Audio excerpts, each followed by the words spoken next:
Picture this nightmare. You're 16 years old, and you're a king. But you cannot feel the reins of your horse, because your hands are literally dying. Underneath your polished silver gauntlets, your skin is decomposing nerve ending by nerve ending. The flesh is rotting while you're still alive. You're Baldwin IV, the leper king of Jerusalem, and you're staring at the horizon where a massive storm of dust is rising toward you. That dust cloud isn't weather. It's an army. 26,000 soldiers, led by the greatest military conqueror of the age, are marching north to burn your city to the ground and slaughter everyone you've ever known. You look around desperately at your own forces. You don't have legions. You don't have reinforcements coming. You have exactly 500 knights. 500 against 26,000. By every law of warfare, by every calculation of logic and mathematics, you're already dead. Your body is actively rotting from the inside out. Your kingdom is outnumbered 50 to 1. Your advisors are literally begging you to flee while you still can. But you don't flee. You tighten your grip on a sword you can barely feel through the numbness. And you give the order that will change history charge. This is the Battle of Montgisard, the single most impossible military victory of the entire Middle Ages. This is the story of how a dying teenage boy broke the spine of an empire and traumatized the greatest general of his generation. Before we dive into this forgotten story that's more insane than any Hollywood movie, make sure you're subscribed to Map Room Battles. What you're about to discover is why this battle should be as famous as Thermopylae, but isn't, because the truth is too brutal and too tragic for heroic myths. Hit that subscribe button now. To understand the sheer insanity of what happened on that November day in 1177, we have to strip away all the romantic paintings and Hollywood mythology. We need to look at the horrifying biological reality of the man at the center of this storm. Baldwin IV wasn't just a king. He was a walking corpse who happened to still be breathing. Leprosy in the 12th century wasn't merely a disease. It was considered a curse from God himself. It was a sentence of living death. It usually meant being cast out of civilized society, forced to wear bells around your neck to warn healthy people of your cursed approach, and then waiting in isolation for your extremities to literally wither and fall off your body. But Baldwin was the anointed king of Jerusalem. He couldn't be cast out or hidden away. So he had to rot visibly on the throne in front of his entire court. Imagine the psychological torture. From the age of 9, when his tutor, William of Tyre, first noticed that young Baldwin felt no pain when his friends dug their fingernails into his arm during play. Baldwin knew his time was brutally finite. He was living on borrowed time. Every single morning he woke up, his body was a little less his own. He was steadily losing all sensation in his fingers, his toes, eventually his face. The disease systematically attacks the peripheral nerves, leaving the victim completely numb to injury, which leads to unnoticed infections, progressive disfigurement, and eventual blindness. By 16 years old, the age when most young nobles are dreaming of glory, romance, and building dynasties, Baldwin was desperately trying to hide the fact that he was slowly disintegrating inside his royal armor. He was a teenager who knew with absolute certainty that he would never grow old, never marry, never have children to carry on his bloodline. He was the last of his kind, a genetic dead end, a dynasty ending in real time. And yet, this decaying boy was the only thing standing between the Christian world and total annihilation in the Holy Land. Can you imagine carrying that weight at 16? The year 1177 was a time of terrifying transition in the Holy Land that made Baldwin's situation even more desperate. The First Crusade was now just a distant memory, a story grandfathers told to grandsons who barely believed it. The Crusader states, those four fragile Christian kingdoms established precariously along the coast of the Levant, were completely surrounded by hostile forces. For decades after the First Crusade, the Muslim powers controlling the Middle East had been conveniently divided, constantly squabbling among themselves over territory and power. This internal division had allowed the outnumbered Crusaders to survive through diplomacy and playing enemies against each other. But that comfortable era of division was over. A new power had risen in the East like a phoenix. A brilliant leader who had systematically united Egypt and Syria into one colossal iron vice squeezing around the kingdom of Jerusalem from all sides. His name was Salah ad-Din Yusuf ibn Ayyub, known throughout the West simply as Saladin. Saladin was everything that Baldwin was not. He was healthy, vibrant, at the peak of physical condition. He was a seasoned politician who understood power. He was a brilliant general in the absolute prime of his life. He commanded the vast resources of an empire that stretched from the Nile River to the Tigris. He had unlimited money from Egyptian gold. He had endless manpower from multiple provinces. And most dangerously, he had a holy mission that unified his forces to reclaim Jerusalem for Islam. In the eyes of everyone watching, Christian and Muslim alike, the matchup between Saladin and Baldwin was a sick joke. It was a lion stalking a dying lamb. It was a force of nature against a terminally ill child. In the autumn of 1177, Saladin's intelligence network received devastating news for the Crusaders. The bulk of the Crusader army was distracted far to the north, fighting a pointless campaign in Syria. Jerusalem was effectively wide open and vulnerable. The gate was unlatched. The guards were gone. Seeing the opportunity of a lifetime laid out before him, Saladin mobilized immediately. He didn't just send a raiding party to probe defenses.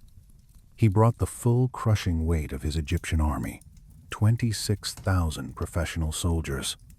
This massive force included his elite Mamluk bodyguards, thousands of lightning-fast light cavalry, Sudanese heavy infantry, and a massive baggage train carrying siege equipment. It was an invasion force, carefully designed not just to defeat an army in battle, but to completely erase a kingdom from existence. As this tidal wave of steel and horseflesh crossed the border into Crusader territory, absolute panic swept through the defenseless land like wildfire. The smoke from burning villages began to rise into the pale blue sky. Terrified refugees flooded the roads, clutching their children and their meager possessions, screaming that the apocalypse had finally arrived. There was literally no one positioned to stop this invasion. The garrisons were empty. The forts were critically understaffed. The only significant military force available was the king himself, who was currently resting in the southern city of Ascalon, trying desperately to manage his constant pain. When the news of Saladin's invasion reached Baldwin, he faced a choice that would define his entire legacy and the fate of his kingdom. His advisors, men with decades of military experience, looked coldly at the numbers. They looked at the king's bandaged hands that could barely grip a cup. They told him bluntly to retreat. Hide behind the thick walls of Ascalon and pray for a miracle. Or perhaps just wait for the inevitable siege and capture. To ride out against Saladin's massive professional army with only the royal household guard and a handful of available knights would be pure suicide. It wasn't a battle. It was an execution. A teenage boy leading 500 men against 26. 0, 0, 0. It was insanity. But what did Baldwin have that changed the equation entirely? Baldwin IV possessed something that Saladin's spies could not count on. Their intelligence reports and his own terrified advisors could not understand or measure. He had the fearlessness of the damned. When you've already lost your future, when you've already lost the sensation in your own skin, when you know death is coming soon regardless, you lose the normal human fear of dying in battle. Baldwin realized with cold clarity that if he hid passively behind the walls of Ascalon, Saladin would simply bypass him completely and march straight to Jerusalem. The holy city would fall, while its king cowered uselessly in a fortress. That was absolutely unacceptable to Baldwin's sense of duty and honor. So the leper king made his decision. He ordered his horse to be saddled immediately. He couldn't grip the leather reins properly anymore because his hands had lost feeling.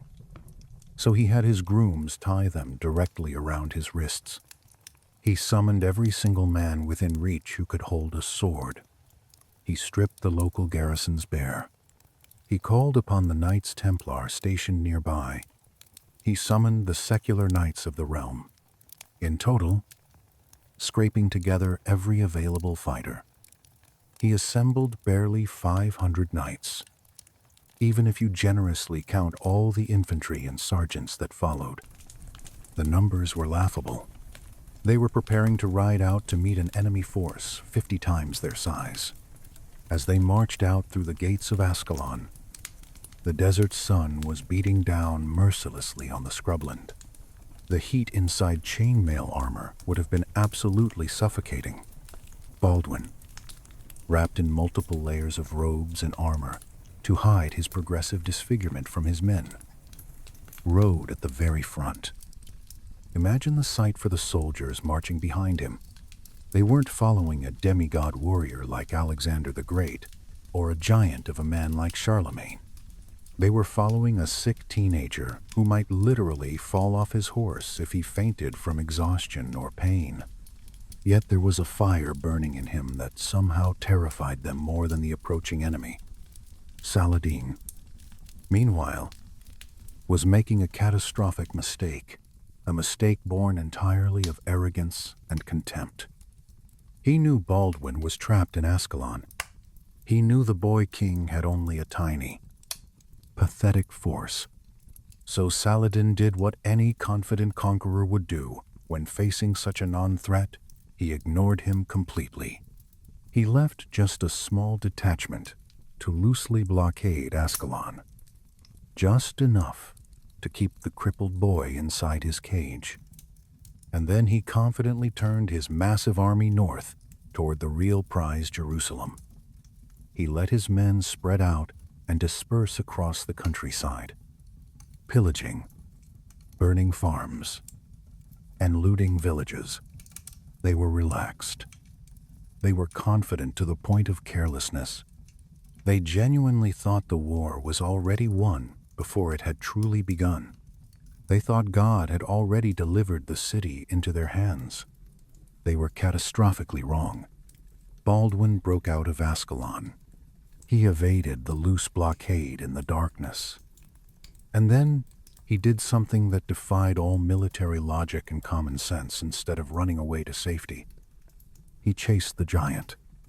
He led his 500 knights up the coast road, riding hard, pushing their horses to the absolute breaking point, chasing the massive dust cloud of Saladin's army. They were deliberately riding into the mouth of the beast. They were riding toward a place that would be remembered as Montgisard. And as the sun began to dip toward the horizon on November 25th, the stage was set for a collision that would shake the foundations of medieval history. Would you have had the courage to follow him if Baldwin IV was the dying light of the Christian world, flickering in the wind? Then Saladin was the rising sun of the Islamic East at its zenith. To truly grasp the complete impossibility of what happened at Montgisard, we cannot just look at Saladin as a generic villain in a storybook. We must see him as his contemporaries saw him, an absolute titan of his age. By 1177, Saladin was 40 years old. He was in the absolute prime of his physical and mental faculties. He wasn't merely a warlord who knew how to swing a sword. He was a statesman of genius-level intellect who had achieved what decades of Muslim leaders before him had failed to accomplish. He had completely encircled the Crusaders. Look at a map of the Middle East during this period. For nearly 80 years since the First Crusade, the Crusader states had survived purely because the Islamic world was hopelessly fractured. Damascus fought against Cairo. Aleppo fought against Mosul. The Christians exploited these divisions masterfully, surviving in the cracks of chaos. But Saladin systematically ended that chaos. He conquered Egypt first, seizing the immense wealth of the Nile Delta. Then he took Syria through a combination of military force and political genius. Suddenly, the Kingdom of Jerusalem was no longer a neighbor to squabbling rival city-states.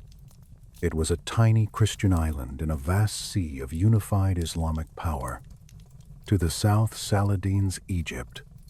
To the east and north, Saladin's Syria.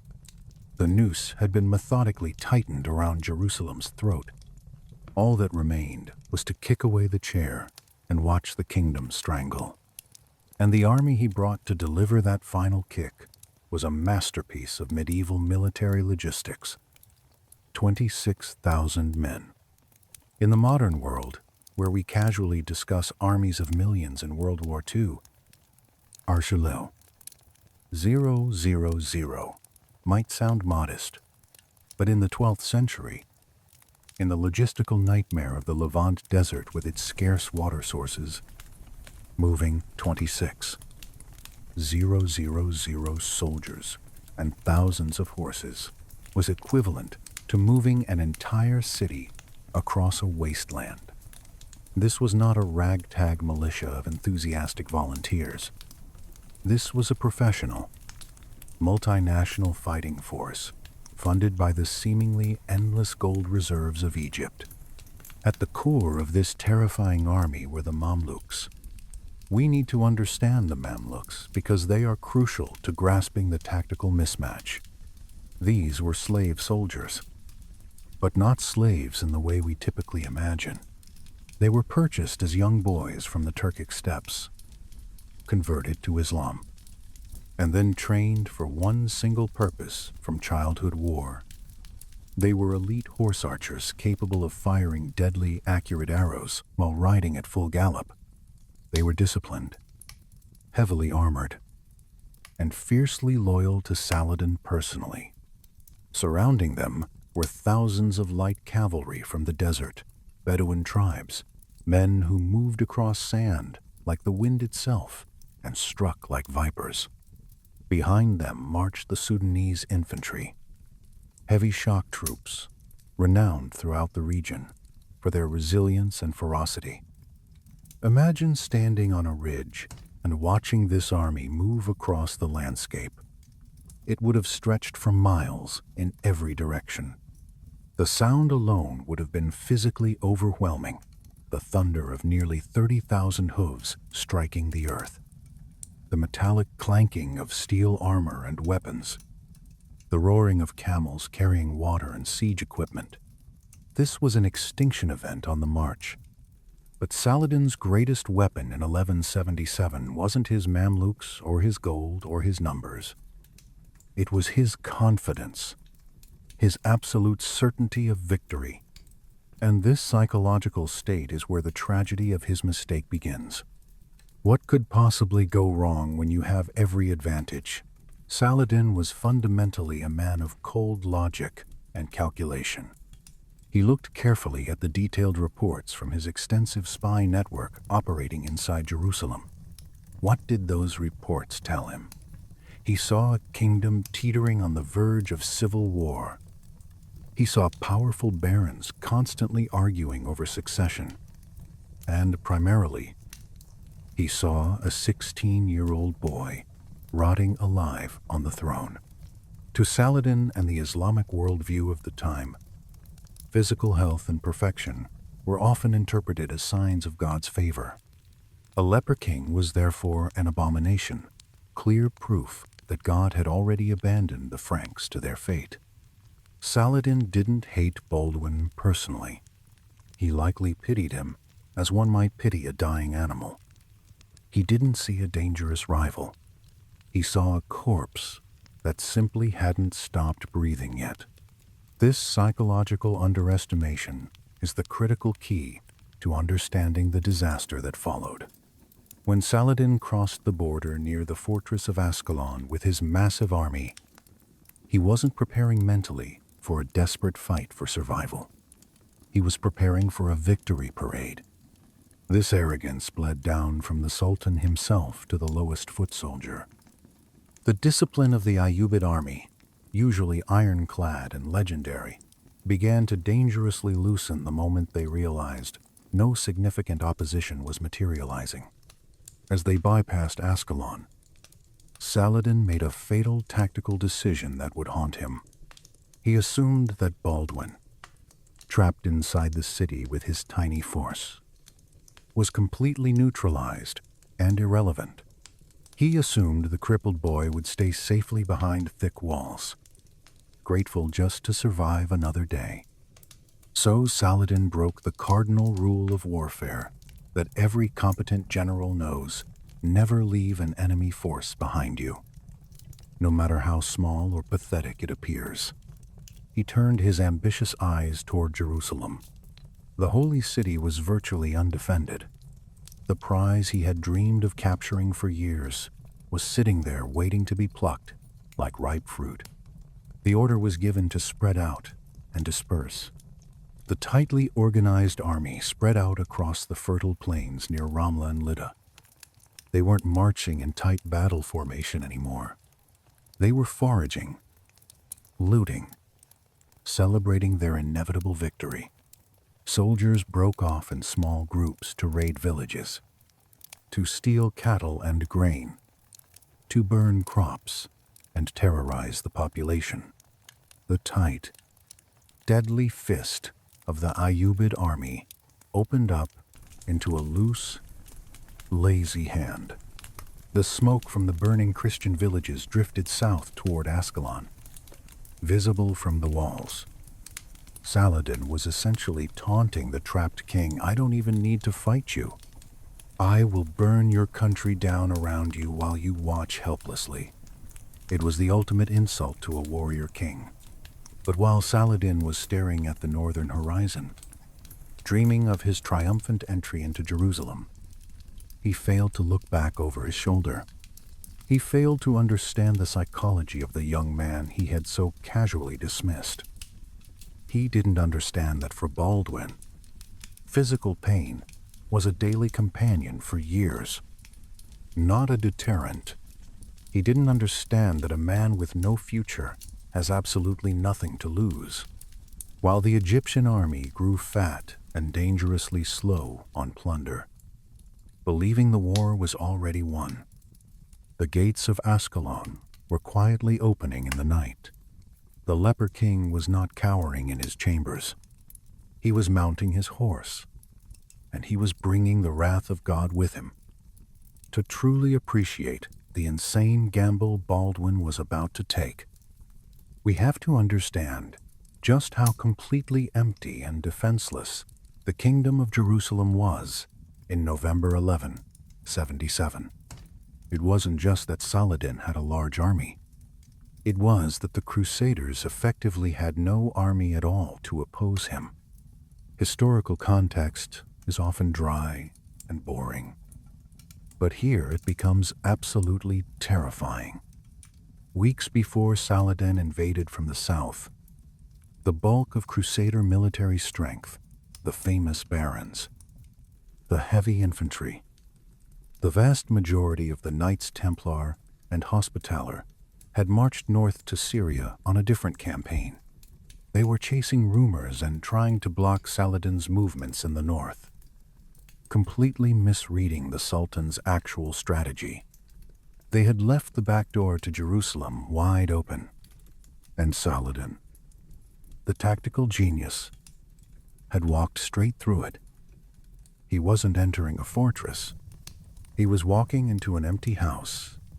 Baldwin IV had rushed to the coastal city of Ascalon with whatever scraps of manpower he could desperately gather. Ascalon was a vital strategic point known poetically as the Bride of Syria, a massive coastal fortress that controlled the gateway road to Egypt. If you control Ascalon, you control the entire southern approach. But once Baldwin got his small force inside the city, the trap snapped shut around him. Saladin, showing his tactical brilliance, didn't waste time stopping to besiege the city properly. He knew sieges were long, costly operations that consumed time and resources. Instead, he simply detached a small blocking force, just enough men to surround the gates and keep the Christians pinned down, and then kept his main army moving north. Picture the claustrophobic situation inside the walls of Ascalon. You have 500 knights and perhaps a few thousand infantry packed into the city. The streets are crowded. The heat is intensifying under the brutal sun, and morale is at rock bottom. These men aren't stupid or naive. They can climb the ramparts and look out over the walls. They can see the Muslim blocking force camped just outside arrow range, sharpening their scimitars and waiting. But worse, they can look past that blocking force into the distance. Rising from the villages across the coastal plain are column after column of black smoke. Saladin's massive army is burning the kingdom farm by farm, village by village, moving north toward Jerusalem. Every single plume of smoke represents a massacre. Every hour that passes means another town erased from existence. The soldiers trapped inside Ascalon are natives of this land. That smoke is rising from their homes, their families' farms, and they are trapped behind stone walls, forced to watch it happen because their king is a crippled teenager and their numbers are too pathetically few to matter. The tension in the royal war room must have been absolutely suffocating. The medieval chronicles give us glimpses of the heated arguments, the prudent move. The militarily sane move was obviously to stay put behind the walls. Ascalon was virtually impregnable with proper supplies. They had water from wells. They had food stockpiled. They could wait safely. Eventually, the main Crusader army campaigning in the north would realize their catastrophic mistake and march south to help. It might take weeks, but they would eventually come. Jerusalem might be sacked in the meantime. The Church of the Holy Sepulchre might be defiled, but the kingdom would survive. The king would survive to fight another day. But Baldwin IV operated on a completely different psychological frequency than normal human beings. Could you make the same choice he did? We have to remember constantly, this is a 16-year-old boy who has been told his entire life by doctors and priests that he is cursed by God. Leprosy was universally seen as divine punishment for sin. Yet Baldwin believed with absolute conviction that despite his rotting flesh, his soul was worthy of the crown. He had a desperate, almost fanatical need to prove that he was more than his disease. He could not sit passively in a tower while his people were being slaughtered. He could not let Saladin walk unopposed into Jerusalem. There is a specific kind of reckless courage that comes from having a known expiration date. Baldwin looked down at his bandaged hands that could barely feel anything. Then he looked at his terrified commanders. He knew with perfect clarity that leaving the protective walls meant almost certain death. If they marched out into open ground, they would be fighting where Saladin's overwhelming numbers would swallow them whole. 500 knights against 26,000 professional soldiers. In the open desert, that's not a battle by any military definition. It's a feeding frenzy. It's mass suicide. Yet Baldwin saw the one critical thing that Saladin in his arrogance had missed. The blocking force outside Ascalon was too small. Saladin had been so supremely confident, so absolutely sure that the leper king was helpless, that he hadn't left enough men to truly seal the city. He had left a screen of troops, not an actual wall.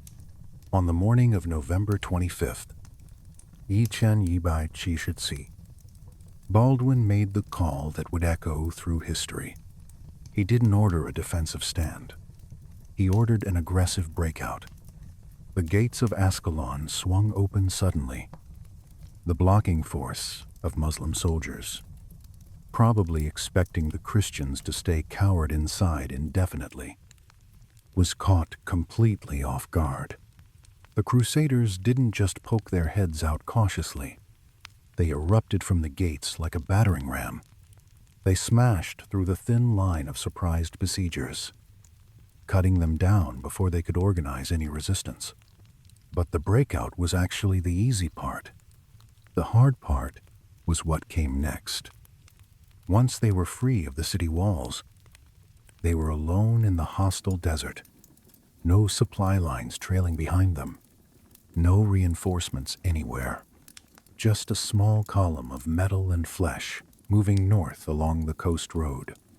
To their right, the burning interior of the country. To their left, the endless blue of the Mediterranean Sea. They were marching directly into the rear of Saladin's colossal army. This was the moment the kingdom of Jerusalem became nothing more than 500 men on horses. They were no longer fighting for territory or castles. They were fighting for bare existence. Every step their horses took kicked up dust, a visible signal to any observer that they were coming. But miraculously, the enemy was too busy looting and celebrating to notice the approaching threat. Baldwin pushed the pace mercilessly. He knew he couldn't outmuscle Saladin's army, but he might be able to outrun his own fate through speed and surprise. He ordered the column to ride hard toward Ramla, straight toward the heart of the enemy's dispersed forces. He was gambling everything on the element of surprise. He was betting that Saladin simply could not conceive of a dying boy having the audacity to hunt a lion.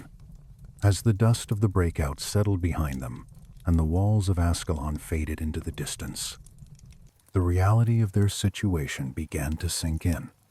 They were now completely exposed. There were no walls to hide behind anymore. Only the open coastal road stretching north into enemy territory. To understand why these hardened warriors didn't simply turn around and flee for their lives, you have to understand what was riding with them. What sacred object gave them impossible courage? They were not just carrying swords and lances. They were carrying what they believed was the physical manifestation of God on earth. Riding alongside King Baldwin was the Bishop of Bethlehem, and clutched in his trembling hands was the true cross. To our modern secular minds, this is just a piece of ancient wood encased in gold and jewels. But to a knight in the 12th century, this relic was the nuclear option of spiritual warfare. They genuinely believed this was the actual timber upon which Jesus Christ had died for humanity's sins. Its presence on the battlefield meant that God was not passively watching from heaven. He was marching in their vanguard. It psychologically transformed a suicide mission into a holy pilgrimage guaranteed by God. If they died protecting the cross, their salvation was absolutely guaranteed regardless of their sins. This relic acted as a powerful psychological adrenaline shot, suppressing the natural instinct of fear that should have paralyzed them all. But while the army had the true cross to lift their spirits and give them courage, Baldwin had only his disintegrating body to carry him forward. Let's zoom in on the micro view, inside the armor of the dying king. Riding a war horse is an incredibly physical act, even for a healthy man. It requires tremendous core strength, perfect balance, and the constant manipulation of leather reins.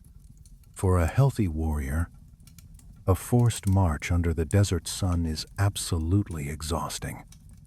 For Baldwin, it was systematic torture.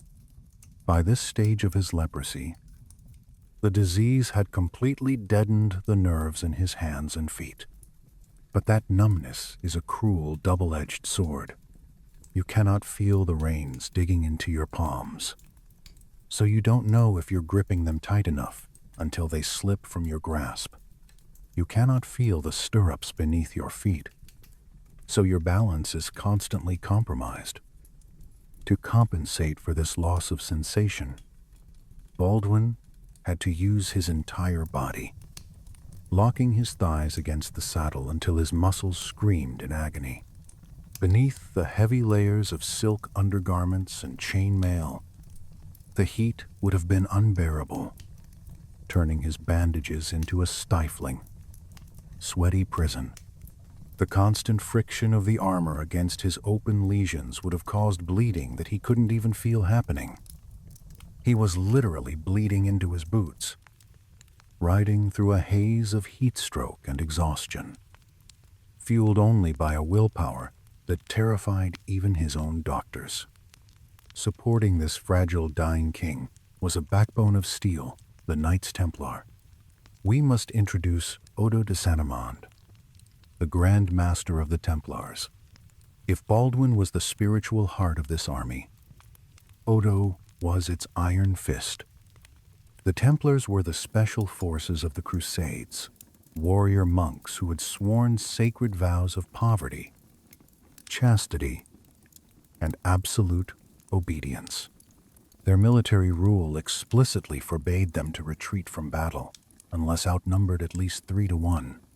Here at Montgisard, they were outnumbered 50-1. Yet Odo did not even consider retreating. He was a hard, uncompromising man, often criticized by others for his arrogance and fanaticism. But in this desperate moment, his religious fanaticism was exactly what Baldwin needed. He rallied the 80 Templar knights in the column, forming an elite vanguard of unstoppable warriors around the king and the cross.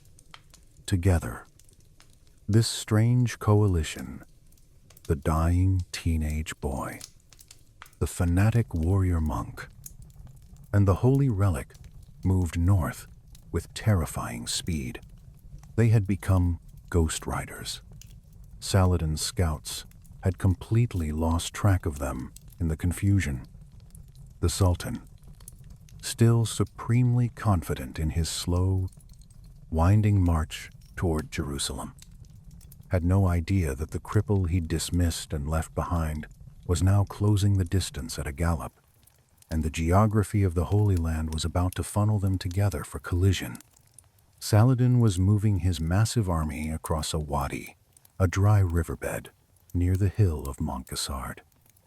Known locally as Tel el-Jezer, it was a natural choke point in the terrain.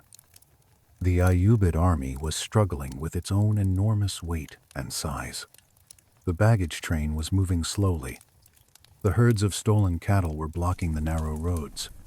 The soldiers were tired from days of continuous raiding and looting. They were essentially a massive traffic jam, armed with swords. As Baldwin's force approached the region of Montgisard, the sun was beginning to cast long shadows across the sand. The element of surprise was about to be absolute. The wind was blowing from the north, carrying the dust of Saladin's army directly into the faces of the approaching Crusaders. They could taste the enemy in the air before they could see them. Suddenly, the forward scouts came galloping back to Baldwin with urgent news. The report was breathless and terrifying. The enemy was just ahead, not a small patrol, not a rear guard, but the entire massive host. They were disorganized.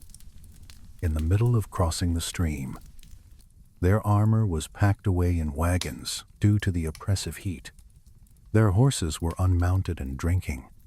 Baldwin halted his horse. He looked back at his 500 knights. They were caked in dust and grime. Their horses were foaming at the mouth with exhaustion. Ahead of them lay an ocean of enemies. This was the moment of truth. There was no time for a council of war. No time for complex tactical planning. There was only the shock of immediate contact. The king dismounted from his horse. This was a physical struggle for him, his limbs stiff and unresponsive. He fell to his knees in the sand, directly in front of the true cross. The entire army went completely silent. The only sound was the wind and the distant murmur of the oblivious enemy. Baldwin prayed aloud in a cracking voice. His words filled with emotion and pain. He wept openly. Seeing their king, this boy who should have been in a hospital bed, weeping into the dirt and begging God for victory. The hardened knights began to weep with him. It wasn't a cry of despair or fear. It was a release of tension, a collective acceptance of their fate. Then Baldwin stood up slowly. The tears were gone from his face. He signaled for his grooms to help him back into the saddle. He didn't need to give a speech. The look in his eyes said everything. Strike now. Let's shift perspective to the other side of the hill. Let's inhabit the mind of a soldier in Saladin's army for a moment to understand what happened next. You're confident. You're relaxed. You're part of the largest military force the region has seen in decades. You've spent the last few days burning Christian villages, and your saddlebags are heavy with stolen loot. The fear of the Franks has completely evaporated. You know their king is a diseased cripple trapped uselessly in Ascalon. You know their main army is lost somewhere in the north. The war is practically over before it's truly begun. Saladin's army was moving in a long, disorganized column across the undulating plains near Montgisard. Because of their sheer numbers and their overconfidence, military discipline had completely evaporated. The historical sources tell us the army was strung out over miles of terrain. The baggage train, thousands of camels carrying tents, water, and stolen goods, was clogging the roads. Many soldiers had dismounted to rest or water their horses at the stream. Some had even taken off their heavy armor to escape the stifling afternoon heat. Saladin himself was likely near the center, overseeing the crossing of the Wadi, perhaps discussing the final approach to Jerusalem with his generals. Then something changed. The ground began to tremble. What was about to hit them at first? The vibration might have felt like a minor earthquake, common enough in the geologically active Jordan Rift Valley. But the vibration became rhythmic. A low, dull thrumming sound began to rise from the south, distinct and ominous. Seasoned veterans would have recognized it instantly, but their brains would have rejected the information as impossible. It was the unmistakable sound of a heavy cavalry charge building momentum. But that was impossible. There was no Crusader army behind them. Then they saw it, rising out of the heat haze and the dust cloud like an apparition.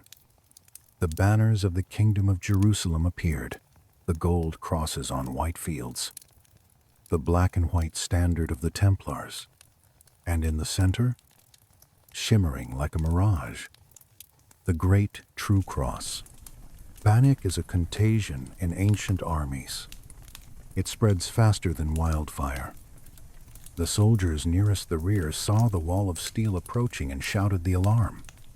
But it was too late to form any kind of organized battle line. The Ayyubid army was caught in the worst possible tactical position in column of march. They were a long snake, vulnerable on all sides, unable to turn and fight effectively.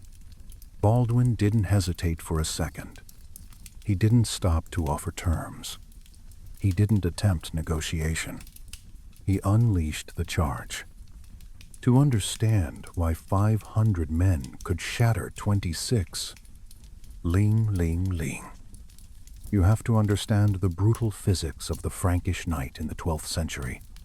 A charging knight was the equivalent of a kinetic missile.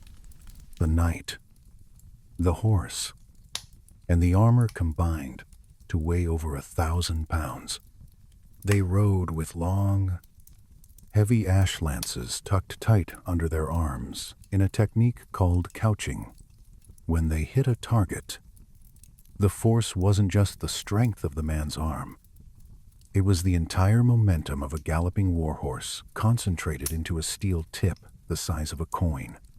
The Crusaders slammed into the disorganized flank of Saladin's army like a sledgehammer hitting a pane of glass. The sound of the impact would have been absolutely sickening. The crack of lances shattering, the crunch of bone, the screams of horses and men.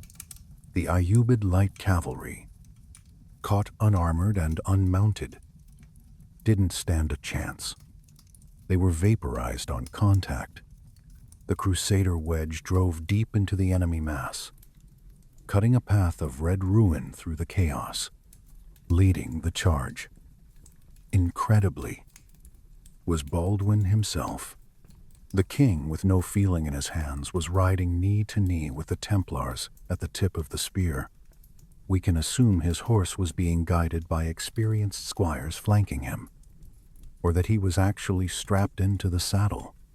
But his physical presence at the very tip of the spear sent a psychological shockwave through his own men. They weren't fighting for some distant monarch safe in a castle. They were fighting alongside the boy who was bleeding beside them. They fought with a ferocity that the Muslim chroniclers later described as demonic and inhuman. Odo de Saint-Amand and his 80 Templars acted like a chainsaw cutting through wood. They didn't scramble. They stayed in tight formation, a disciplined block of death that chewed through everything in its path. Their target was crystal clear. They weren't interested in killing foot soldiers. They weren't interested in capturing loot. They were looking for the yellow banners of the Sultan's personal guard. They were headhunting for Saladin himself. Saladin, caught near the center of his sprawling, disorganized army, watched in absolute horror as his flank disintegrated. He tried desperately to rally his elite Mamluks. These were his best warriors, the finest in the East. They managed to scramble onto their horses and form a desperate defensive ring around the Sultan. But the momentum was entirely with the Crusaders. The geography turned against Saladin. The baggage train that had made his army so comfortable now became a death trap. The carts and camels blocked any organized retreat, causing panicked soldiers to trip over each other. The narrow crossing of the wadi became a bottleneck of crushed bodies. The miracle of Montgisard was not magic or divine intervention. It was the perfect storm of tactical surprise, favorable terrain, and the terrifying application of shock warfare. But could they sustain it? The Crusaders knew they had only one chance at survival and victory. If they stopped moving forward, if they got bogged down in a static melee, the sheer weight of Saladin's numbers would eventually crush them. So they kept moving. They kept charging. They cut through the army like a hot knife through butter, driving deeper and deeper toward the heart of the enemy command. For Saladin, the world had turned completely upside down in the span of 20 minutes. The hunter had become the hunted prey. He saw the white mantles of the Templars breaking through his final line of defense. He saw the leper king, face hidden behind a mask or bandages, sword raised, coming directly for him. The man who wanted to conquer Jerusalem was now suddenly fighting just to survive the next 10 seconds. The initial impact was the hammer blow. But battles are not won by the first strike alone. They're won in the chaotic, bloody grinding that follows. As the dust settled over the valley of Tel el-Jezer, the true scale of the slaughter became visible. This wasn't a battle anymore. It was a prison riot. The mist of Montgisard wasn't just atmospheric. It was a blinding cocktail of sand, sweat, and blood that enveloped all the combatants. Inside this cloud of chaos, the numerical advantage of Saladin's army completely vanished. In close quarters combat, a 26,000 man army that cannot properly maneuver is just a 26,000 man traffic jam waiting to be slaughtered. The Crusaders, outnumbered but mounted on heavy war horses, acted like wolves loose in a sheep pen. But there was one group that absolutely did not panic: the Mamluk Imperial Guard. These were men who had been raised from early childhood to die for their sultan. While the peasant conscripts and light cavalry fled screaming into the twilight, the Mamluks held their ground around Saladin. They formed a yellow wall of steel around the Sultan's command position. This was the hardest, most brutal fighting of the entire day.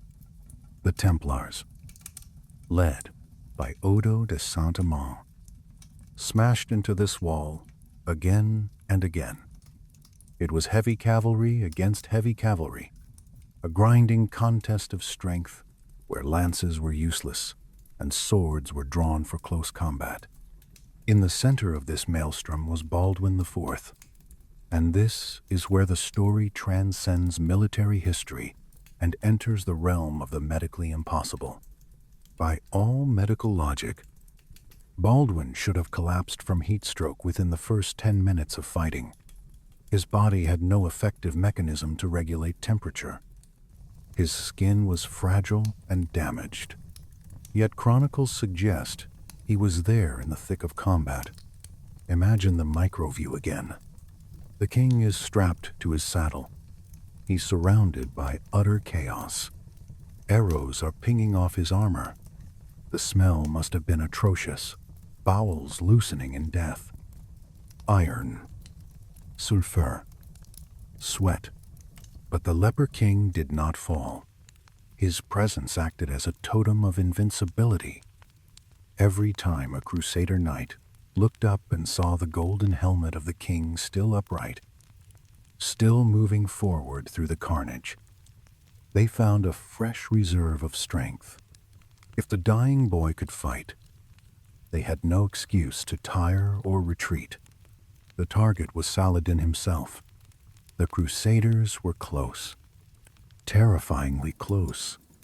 They were so close that they nearly captured the Sultan's personal baggage train. For Saladin, the psychological shock was total and devastating.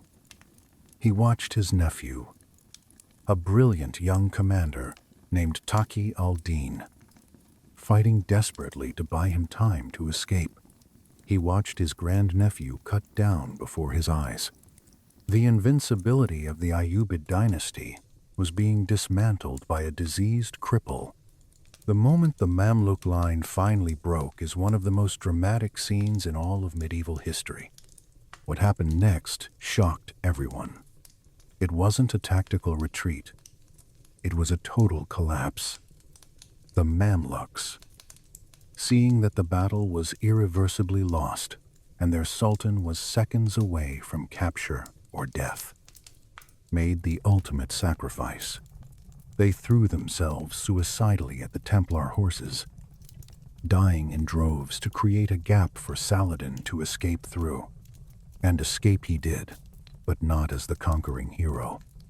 The great Saladin, the Eagle of Egypt, the man who would later be hailed throughout Europe as the epitome of chivalry, was forced to flee like a common thief. He didn't ride out proudly on his magnificent warhorse. In the panic, he was forced to jump onto a racing camel, a lighter, faster beast designed for speed, not war. Visualize this crucial moment. The most powerful man in the Middle East, stripped of all dignity, whipping a camel through the darkening desert, leaving his army to be butchered behind him. He fled into the gathering night with only a handful of guards. He didn't stop for water. He didn't stop to rally his troops. He simply ran. Behind him, the mist of Montgisard turned red with blood. With the Sultan gone, the remaining 20,000 soldiers lost all will to fight. The battle dissolved into a rout. And in ancient warfare, the rout is always where the real killing happens. The Crusaders, despite their exhaustion, chased them relentlessly. They chased them for 12 miles until darkness made pursuit impossible. The sun went down on a landscape of utter devastation. The invincible army of Egypt was scattered to the winds. The baggage train, laden with the wealth intended to rebuild Jerusalem as an Islamic capital, was now in the hands of the Franks. Baldwin IV halted his exhausted horse. He was likely barely conscious. His bandages would have been soaked through with blood. He had done the impossible. He had led 500 men into the jaws of death and broken the teeth of the beast. But as the adrenaline faded, the pain would have returned with a vengeance. The king had won the battle. But the war against his own body was far from over. History often focuses on the clash of steel. But at Montgisard, the true slaughter began after the swords were sheathed. As the sun set on that November evening, the adrenaline that had sustained both armies began to fade, replaced by a new, terrifying reality. The Battle of Montgisard was not just won by Baldwin IV. It was sealed by the weather itself. In a twist of fate that Christian chroniclers immediately ascribed to divine intervention, the skies opened up. The Levant is known for brutal heat, but the winters can bring freezing rains and biting winds. As Saladin's broken army scattered into the desert, a torrential storm descended. This was the iron hammer that shattered what little remained of Ayyubid discipline. Imagine the plight of a fleeing Egyptian soldier. You've thrown away your armor to run faster. You're dehydrated from battle. You have no food, no water, and no map. You're running blindly south toward Egypt, hundreds of miles away across the Sinai Desert. And now the temperature drops. The rain turns the dust into freezing mud. For the next 10 days, the retreat became a death march. Contemporary accounts paint a picture of apocalyptic misery. The Bedouin tribes, who had previously been paid off by Saladin or intimidated by his power, smelled blood. Seeing the Sultan's army broken and vulnerable, they turned on them like jackals.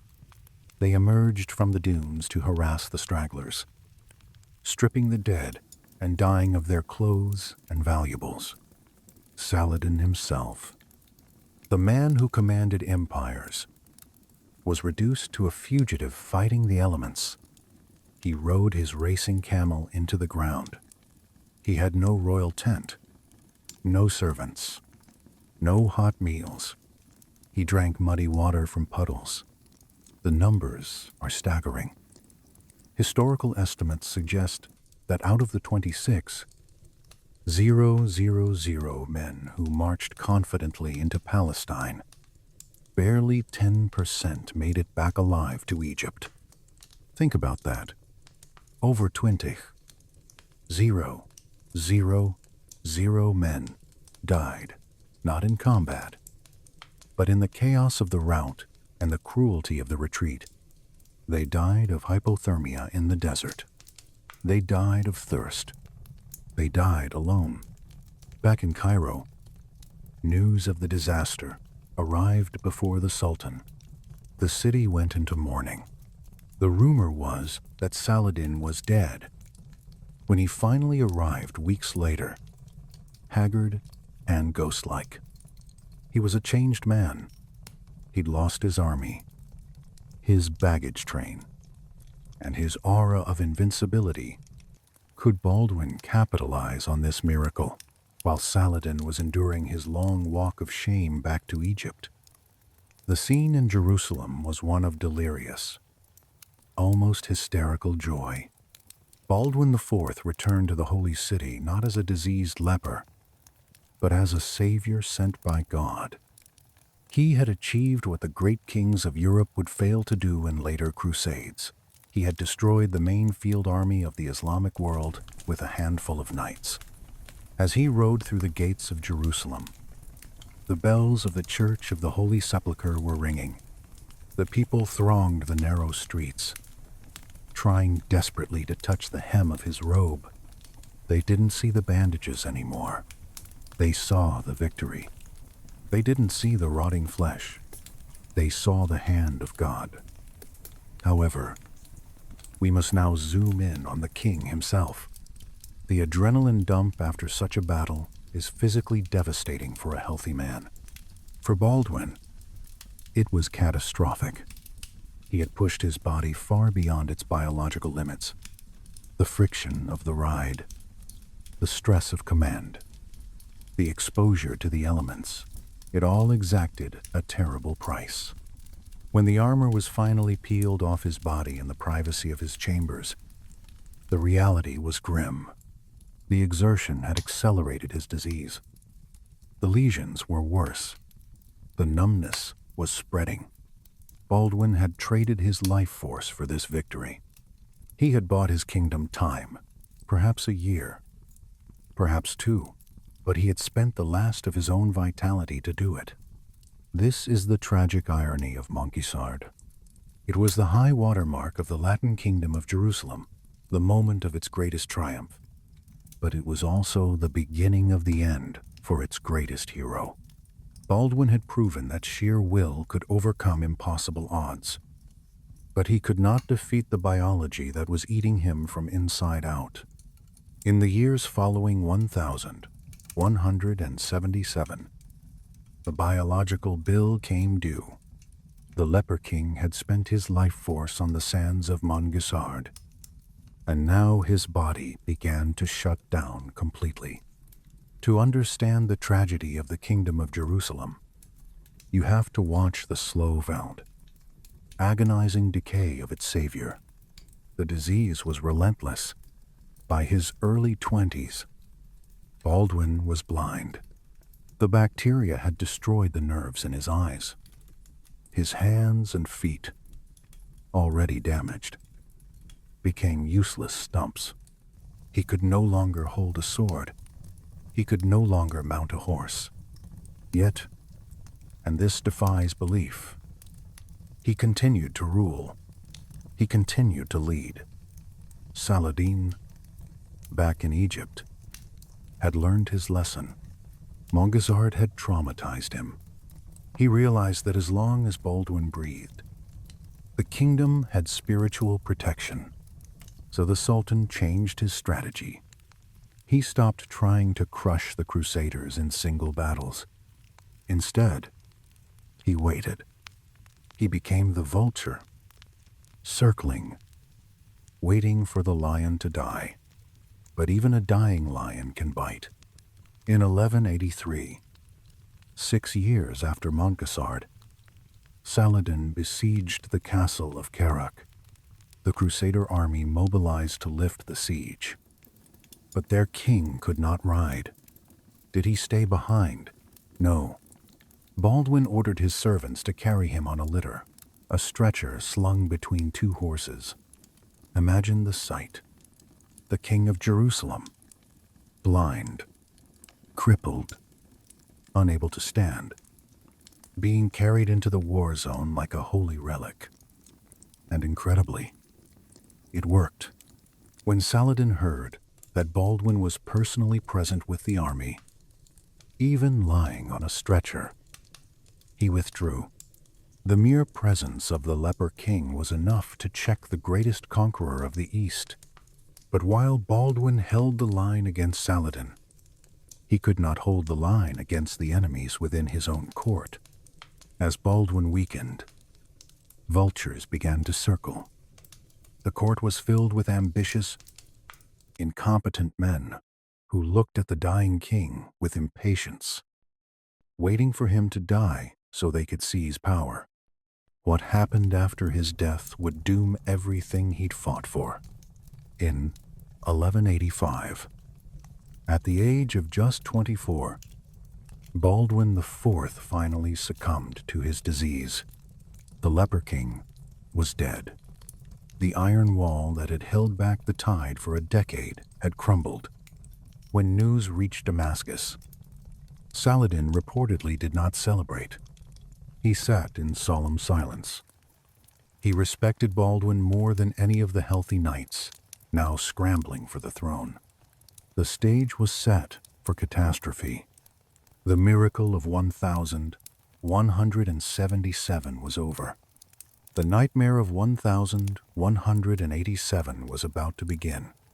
2 years, that's how long the kingdom of Jerusalem survived without its leper king. The crown passed to figures who possessed healthy bodies but decaying minds. The worst was Guy of Lusignan, a handsome, vacuous nobleman who looked every inch a king but thought like a fool. Beside him was Reynald of Chatillon, a brutal warlord who treated treaties like trash. Together, these two men managed to undo in 24 months what Baldwin had preserved for a decade. In July 1187, Saladin returned. But this time he wasn't facing a strategic genius. He was facing idiots. Saladin laid a trap at the city of Tiberias. It was bait. He wanted the Crusader army to leave their water sources and fortifications and march across the arid plateau of Galilee in the height of summer. It was the exact same scenario as Montgisard, but with one crucial difference: the leadership.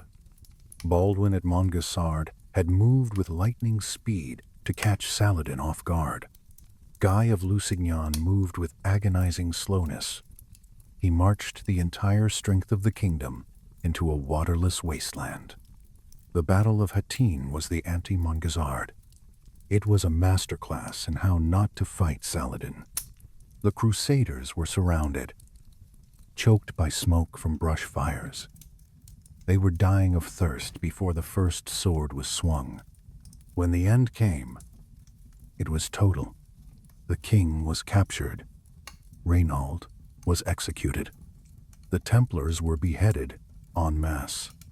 But the greatest loss was the symbol.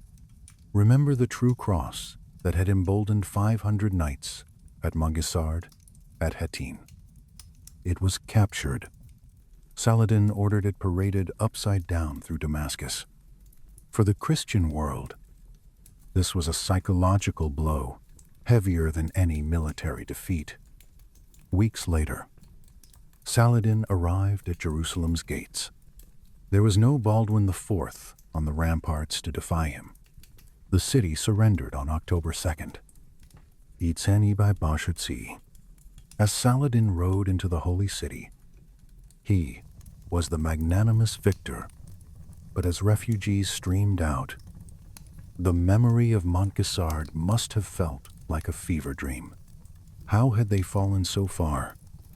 So fast they had forgotten the lesson of the Leper King. Baldwin had taught them that survival required more than armor and walls. It required unity, speed, and clarity of purpose. Without him, the Crusaders became just another foreign army, heavy, slow, and blind. The Battle of Montgisard faded into history as an inconvenient footnote. Why? Because history is written by victors. And ultimately, the Crusaders lost. It's painful to remember a miracle when you know the story ends in tragedy.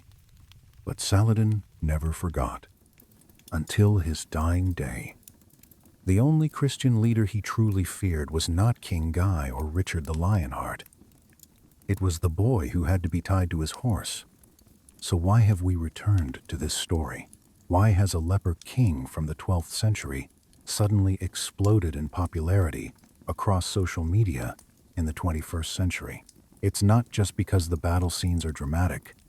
It's because Baldwin IV represents the ultimate answer to a question we all face. What do I do when life treats me unfairly? We live in an era obsessed with appearance, health, and curating the perfect image. Baldwin IV lost all of that before hitting puberty. He was dealt perhaps the worst hand in the history of kingship, a rotting body, a short life expectancy, and an enemy 20 times his size. By every metric of logic, he should have been a victim. He should have stayed in his room, complaining about the injustice of the universe. But he didn't. He put on a mask, strapped himself to a horse, and rode out to meet the impossible. The Battle of Montgisard is not just a military victory. It's a philosophical statement. It proves that the spirit can command the body even when the body is falling apart. It proves that numerical disadvantage is irrelevant in the face of absolute conviction. Baldwin didn't defeat Saladin because he had better weapons or more men. He defeated him because he had accepted his death, and in doing so, became unstoppable. Saladin may have eventually retaken Jerusalem. He may have won the geopolitical game in the end. But in the long narrative of history, Baldwin won the moral victory. He forced the greatest conqueror of the age to bow his head in respect to a dying boy.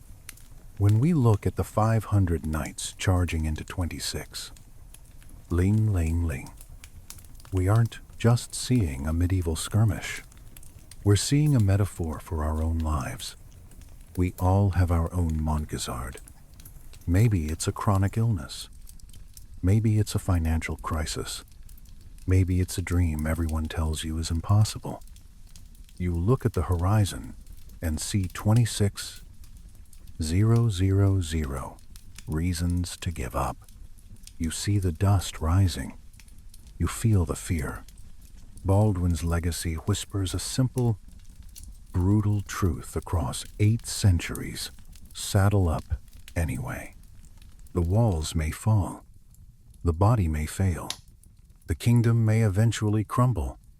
But for one glorious afternoon in the desert, if you refuse to bow to the inevitable, you can make even giants run in fear. Thank you for joining me on Map Room Battles for this journey into one of history's most inspiring forgotten moments. If you enjoyed discovering how a dying teenage boy defeated the greatest general of his age, hit that like button and subscribe for more incredible stories like this. I have a question for you. What is the Montgisard in your life right now? What impossible battle are you fighting? Share your story in the comments. You might find you're not fighting it alone. History isn't just about the past. It's about who we are today and who we choose to become tomorrow. Until next time, remember the greatest victories come not from the strongest bodies, but from the strongest wills.